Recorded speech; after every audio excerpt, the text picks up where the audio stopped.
Halo, assalamualaikum warahmatullahi wabarakatuh. Balik lagi ya di channel yang sama, ketemu dengan aku Your Weda. Oke guys, di sini Weda mau ngasih tutorial. Sebelumnya juga kan Weda udah ngasih tutorial ya.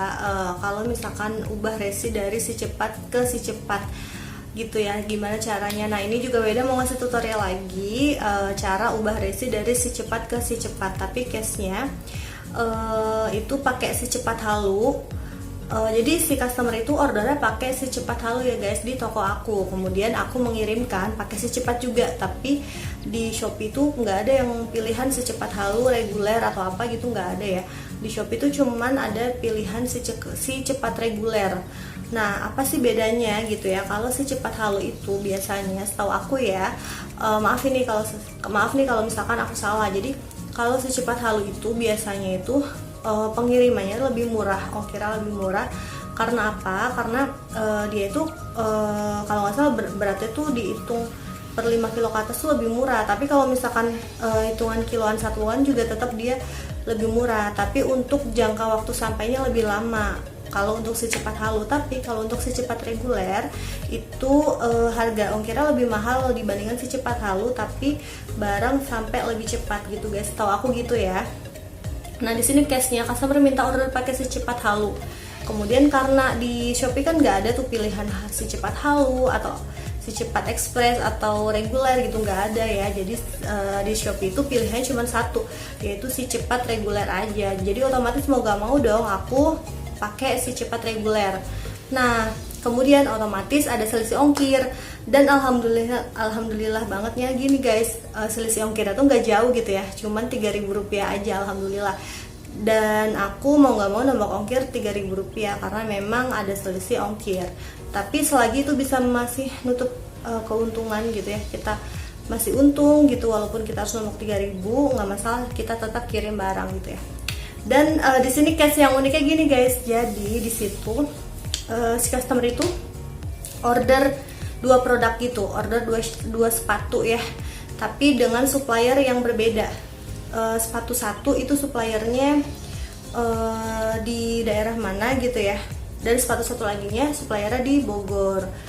Dan kondisinya nih si customer order 2 sepatu, di mana 2 sepatu itu beda supplier. Dan memang kebetulan nih sepatu yang satunya itu kondisinya tuh kosong guys produknya. Nah kondisinya kosong, dan otomatis gimana sih kalau misalkan kita punya beda-beda supplier kayak aku nih contohnya, atau kalian punya supplier yang beda-beda gitu ya, terus ada salah satu produknya yang kosong atau ada tapi karena supplier beda, kalian gimana sih solusinya gitu ya. Nah solusinya itu ada 2 guys. Nah solusi yang pertama adalah kalian harus kirim dua-duanya dalam arti tapi nyampe produknya itu beda waktunya. Misalkan kalian order ke supplier A, kalian kirim ke customer, kemudian kalian order ke supplier B, kalian kirim juga ke customer. Tapi kalau kalian kirim dua-duanya, yang pertama kalian itu rugi ongkir, kemudian yang kedua customer juga pasti bingung kok dibagi 2 paket yang terpisah gitu kan. Dan yang pasti kenapa Weda bilang kalian rugi ongkir, karena kan kalian customer hanya membayar 1 ongkir, tetapi kalian ngeluarin ke supplier untuk ongkir yang supplier satunya gitu ya. Nah kemudian solusi yang kedua, kalau misalkan terjadi hal seperti itu ya, kalian harus meng-cancel salah satu orderan dengan kalian bilang barangnya maaf kosong, atau memang stoknya lagi nggak ada atau gimana ya. Jadi kalian hanya mengirim 1 produk. Nah misalkan pun terjadi selisih ongkir, misalkan nih misalkan customer bayar ongkir kan 2 kilo, contoh ya, ini mah contoh. Misalkan customer udah bayar ongkir 2 kilo nih, ternyata produknya itu habis 1, otomatis kalian harus balikin si ongkir customer yang bayar 2 kilo itu. Kalian harus balikin 1 kilo ongkir ke customer. Dengan cara apa sih balikinnya? Yap, dengan cara transfer manual. Kalian minta nomor rekening customer, kemudian kalian transfer secara manual, dan kalian balikin juga tuh si produk yang nggak bisa kalian kirim. Jadi gitu ya, kalau misalkan ongkirnya itu dihitung sekilo lebih gitu ya. Tapi case-nya kalau misalkan ongkirnya itu 2 produk, tapi hitungan di Tokopedia-nya itu, misalkan produknya beratnya ringan nih, kayak misalkan aku 2 sepatu tapi hitungannya 2 sepatu itu nggak nyampe 1 kilo guys, kurang lebih berapa ya, kalau nggak salah hitungan kilonya waktu itu 1,1 ya, 1,1 kan masih dihitung 1 kilo ya kalau di ekspedisi gitu ya. Nah itu alhamdulillah sepatu itu kan 2 sepatu tapi hitungannya nggak nyampe 2 kilo, jadi otomatis aku nggak balikin ongkir ke customer, yang aku balikin hanya nilai si sepatunya aja, karena sepatu kondisi memang kosong juga dan beda supplier juga gitu ya. Pas aku cari di situ ternyata sepatu yang satu itu kosong, jadi otomatis aku bilang ke customer, mohon maaf sepatunya yang satunya kosong, jadi gimana gitu ya, mau tetap dikirim atau mau di cancel semua gitu. Tapi si customer bilang, oh ya udah, kata aku, ya udah kalau gitu kak, aku kirim aja uangnya secara manual. Jadi kalau misalkan kalian nemuin kayak seperti itu, kalian jangan bingung-bingung, kalian langsung japri ke customernya untuk transfer uang si barang yang nggak ada atau uang si sepatu yang nggak ada secara manual. Nanti aku nunjukin ke kalian gimana caranya ya. Semoga video dari aku bisa bermanfaat. Maaf nih kalau videonya durasinya agak panjang, tapi di sini aku ngejelasin sedetail mungkin, dan ada case-case yang sering aku alamin atau berbagai case yang aku alamin aku sharing juga gitu ke kalian, biar kalian nggak bingung lagi kalau misalkan ada orderan dengan case seperti aku gitu ya. Langsung aja ke tutorialnya.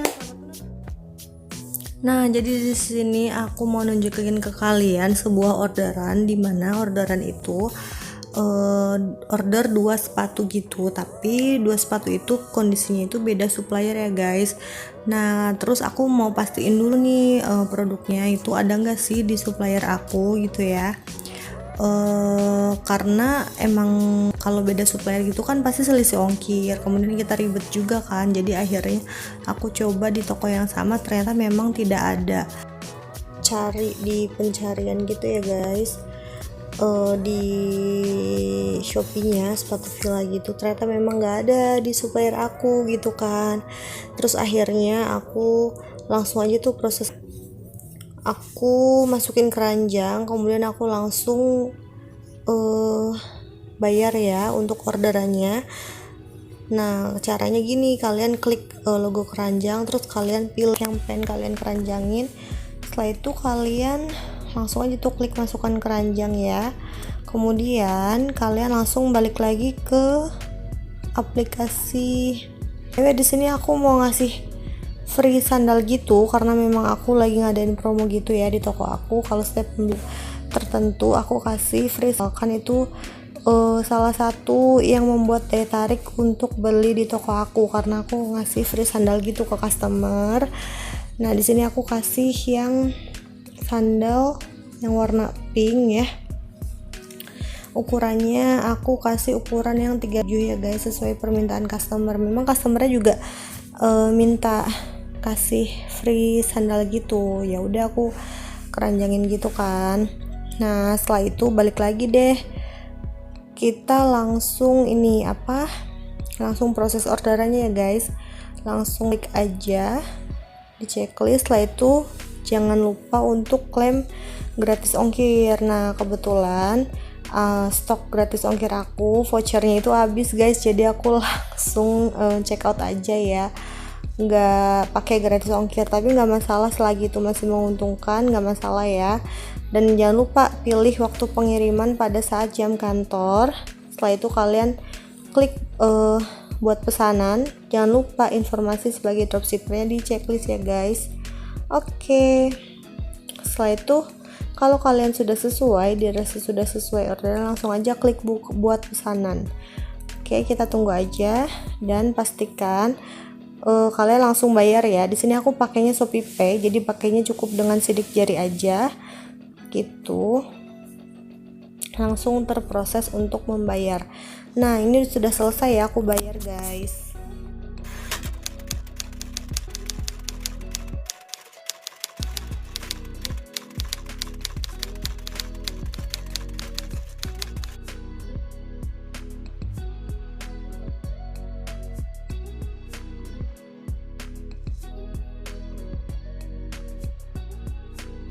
Customer itu pertama tuh nanya barangnya tuh ready enggak, terus aku jawab ready, kemudian dapat bonus sandal ya? Iya, aku bilang dapet. Saya mau beli 2 pasang sepatu yang mana kak? Terus dia kirimin, terus mau pakai kurir apa? Pakai gosen awalnya, terus aku tolak kan karena aku nggak bisa pakai gosen. Terus dia minta free sandal, oke nggak apa-apa aku kasih. Kemudian akhirnya pas aku cek dia order, ternyata ordernya itu di supplier yang berbeda ya guys. Kalian bisa lihat ya chattingannya, dia udah bayar. Terus pas aku cek ternyata sepatunya kosong kan yang tadi aku bilang. Terus akhirnya aku bilang aku kirim sendal sama sepatu itu aja ya kak, sisa uangnya aku transfer. Terus aku bilang kak untuk free sandalnya saya kasih yang rabbit pink ya karena stok yang lainnya kosong. Terus aku minta nomor rekeningnya untuk saya kembalikan sisa uang yang produk kosongnya gitu ya. Jadi cara seperti itu guys, kalau misalkan kalian ada customer yang order di 2 supplier yang berbeda, kalian tolak aja bilangnya produknya kosong gitu ya. Terus kalian japri untuk minta nomor rekeningnya. Nah setelah si customer kasih nomor rekeningnya, terus kita langsung transfer manual aja gitu kan. Customer nanya kapan dikirim, terus aku tanya itu bank apa, BCA ya, kami usahakan hari ini kirim sepatunya kak. Baik kakak gitu ya, kapan mau ditransfer. Terus ini mau transfer kak di BCA nya, sepatu lagi proses kak, kami dulu ini order duluan ya kak, mohon ditunggu. Kemudian aku transfer tuh ke rekeningnya customer ya, senilai uang yang dibayar oleh customer produk sepatu yang kosong ya guys. Nih aku kasih tunjuk ya, sepatu yang kosong itu harganya berapa sih. Nah ini dia sepatu Fila itu harganya 49.000 ya kan. Jadi aku balikin uang sih 49.000 itu. Nah untuk ongkir dia 1,25 kilo itu masih hitungannya 1 kilo ya guys. Jadi aku nggak balikin ongkir karena kan memang ongkir sudah dibayar customer dan hitungannya 1 kilo. Kecuali kalau misalkan ongkir hitungannya 2 kilo, kita juga biasanya kita dipotong ongkir sama Tokopedia, jadi kita nggak usah balikin sisa ongkiran itu, nanti ongkirnya bakal langsung dipotong oleh Tokped, biasa seperti itu guys. Oke kita lanjut lihat chattingannya ya. Nah setelah itu ya udah sih, intinya kita balikin uangnya si customer. Nah kalau kita udah balikin uangnya customer, kemudian barang udah sampai, jadi kan customer nggak komplain apa-apa kayak gitu. Memang pas waktu ini aku ngirim barangnya agak telat ya karena keterlambatan supplier aku yang ngirim barangnya juga. Semoga video aku bisa bermanfaat ya guys buat kalian. Oke guys, mungkin segitu dulu aja ya tutorial dari aku dan case-case dari aku yang sering aku alamin dan beberapa kendala yang pernah aku alamin. Semoga case dari aku itu bisa ngebantu kalian kalau kalian terjadi case yang sama atau ada kelebihan ongkir maupun kekurangan ongkir. Terus customer kalian balikin ongkir ke customer, atau kalian salah bikin berat gitu ya, ternyata beratnya kalian jauh gitu ya, misalkan harusnya kalian bikin 1 kilo, ternyata kalian salah masukin gitu di Tokopedia-nya, kalian ternyata masukinnya 2 kilo atau 3 kilo, terus kemudian ternyata ada selisih, ya udah otomatis kalian bisa transfer manual. Tapi biasanya sih pasti kalau ada selisih kayak gitu, Tokopedia juga udah langsung motong kok. Kalau misalkan nih contoh kayak misalkan kalian tuh ternyata beratnya tuh sepatu nih misalkan beratnya 1 kilo ya atau 500 gram, tapi 500 gram kan dihitungnya 1 kilo nih. Kemudian kalian ternyata masukin 2 atau 3 kilo gitu di satu sepatu. Nah otomatis si customer misalkan ada yang beli nih di toko kalian, tapi kalian si customer itu bayar ongkir 3 kilo gitu ya di toko kalian, tapi kalian order di Shopee dengan beratnya 1 kilo gitu atau 500 gram, otomatis si selisih ongkirnya itu 2 kilo, selisih 2 kilo kan ongkirnya, itu bakal langsung dibalikin sama Tokped. Jadi kalian nggak perlu transfer manual, tenang aja, nanti setelah seluruh penjualan cair, selisih ongkir yang kalian lebihin itu, misalkan kalian lebihin berat nih, kan nggak boleh ya guys kalau untuk lebihin berat. Kalau bisa mah beratnya pun kalau mau dilebihin jangan sampai 1 kilo 2 kilo, jadi beratnya kalian lebihin di 100 gram atau 200 gram karena takut mencegah volume atau apa gitu ya. Kalau bisa mah sama persis lah ya dengan supplier, misalkan supplier beratnya sepatunya itu 1 kilo, ya udah kalian juga bikin 1 kilo, atau supplier berat sepatunya itu 500 gram, kalian bikin 500 gram gitu. Pokoknya jangan sampai di up gede-gede juga, kan kasihan juga sih buyer. Dan kalaupun buyer ada yang mau beli pun dia mikir lagi kok satu sepatu beratnya sampai berkilo-kilo gitu kan. Kalau aku sih dibikin sama rata ya, misalkan di suppliernya beratnya sekian, ya udah aku samain, tapi aku upin 100 graman lah, aku upin, takutnya mencegah yaitu selisih ongkir itu kan. Ngeapinnya juga jangan besar-besar guys, 100 gram itu sama dengan 1 on, jadi nggak apa ya, nggak pengaruh besar lah ya untuk berat kayak gitu. Oke, mungkin segitu dulu aja ya video tutorial dari aku, semoga bisa bermanfaat buat kalian. Dan kalau ada yang pengen kalian tanyain, boleh langsung komen di bawah ini ya guys. Oke, thanks buat yang udah nonton, thanks juga buat yang udah subscribe, komen, dan like. Jangan lupa share video ini dan tetap berjualan online di tengah pandemi COVID-19. Wassalamualaikum warahmatullahi wabarakatuh. Bye bye.